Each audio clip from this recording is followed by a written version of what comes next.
This presentation is about the anatomy of the larynx, in which we are studying the muscles of the larynx, intrinsic and extrinsic muscles, and the nerve supply of the larynx. Intrinsic muscles, they are the muscles which attach the laryngeal cartilages to each other, and they act on the vocal cord or opening or closing of the glottis. The abductor muscles are the muscles which open the glottis, and we have only one abductor muscle of the glottis, that is posterior cricoarytenoid. The adductor muscles, they bring together the vocal cords by and hence closing the glottis, and the adductors are lateral cricoarytenoid, interarytenoid, and thyroarytenoid, the external part of thyroarytenoid. Tensor of the muscles, tensor muscles of the vocal cord are cricothyroid and ocalis. The ocalis is the internal part of thyroarytenoid. This is the picture which showing the posterior cricoarytenoid muscle. The posterior cricoarytenoid, as I already mentioned, it is the only abductor muscle of the vocal cord which is attached to the posterior part of the lamina of the cricoid and getting attached to the muscular process of the arytenoid cartilage. The contraction of these muscles causes opening of the glottis by taking the vocal cord away from the midline. That is the abduction movement.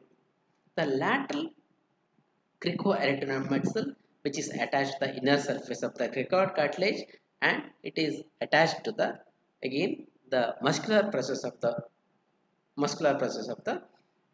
arytenoid cartilage, and the contraction of this muscle helps in adduction of the vocal cord. The interarytenoid muscle or transverse arytenoid muscle connects one arytenoid cartilage with the other. It has the transverse part and the oblique part. The thyroarytenoid muscle, which is a thin wide muscle which is attached to the inner surface of the thyroid lamina to the arytenoid cartilage. This has two parts, the inner part also called the vocalis muscle and the outer part which is the thyroarytenoid muscle, and part of the thyroarytenoid muscle also gives rise to the thyroepiglotticus muscle. The action of the posterior cricoarytenoid opens the glottis, action of the lateral cricoarytenoid closes the glottis, action of the arytenoid muscle, interarytenoid muscle, again their adductors closes the glottis, action of the vocalis which increases or decreases the tension of the vocal cord, the tensor of the vocal cord. So this is the picture showing abduction of the vocal cords where the glottis is open here, and this is the glottis is partially open. The vocal cords are getting adducted. Next is the cricothyroid muscle. As I mentioned, this is a unique muscle which is on the outer surface of the larynx, attaches the cartilages, thyroid cartilage with the cricoid cartilage. And this is the one which has a different innervation from the other muscles. The muscles which act at the laryngeal inlet by opening or closing the laryngeal inlet, the thyroepiglottic muscle, which is again, as I mentioned, part of the thyroarytenoid muscle, which opens the laryngeal inlet, and the closures of the laryngeal inlet are the interarytenoid, again the part of the oblique part of the interarytenoid cartilage, and the aryepiglottis. Aryepiglottis again is the posterior oblique part of the interarytenoid muscles. So these muscles either open the laryngeal inlet or close the laryngeal inlet. This is the aryepiglottic muscle, and this is the thyroepiglottic muscle. The thyroepiglottic muscle and the aryepiglottic muscles.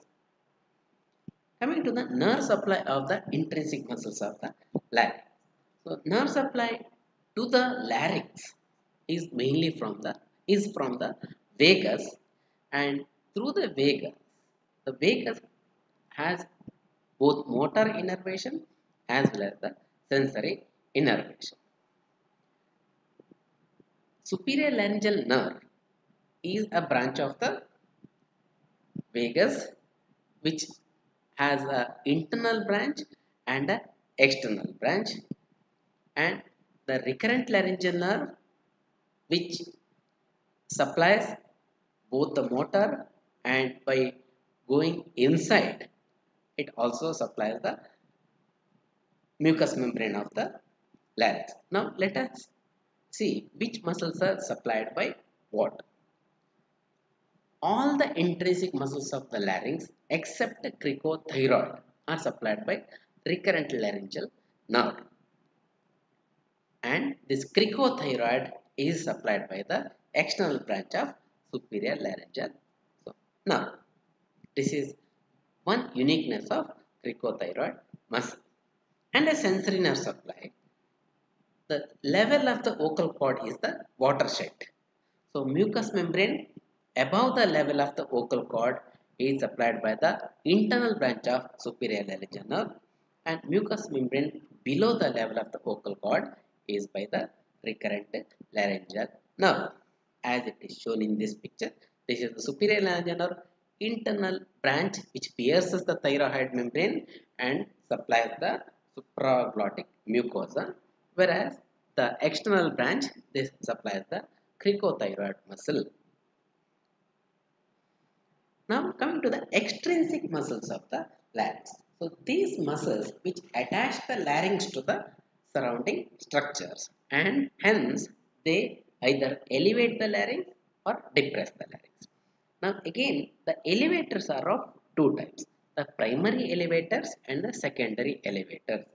Primary elevators are those muscles which are directly attached to the laryngeal structures, and many of them have attachment to the thyroid cartilage.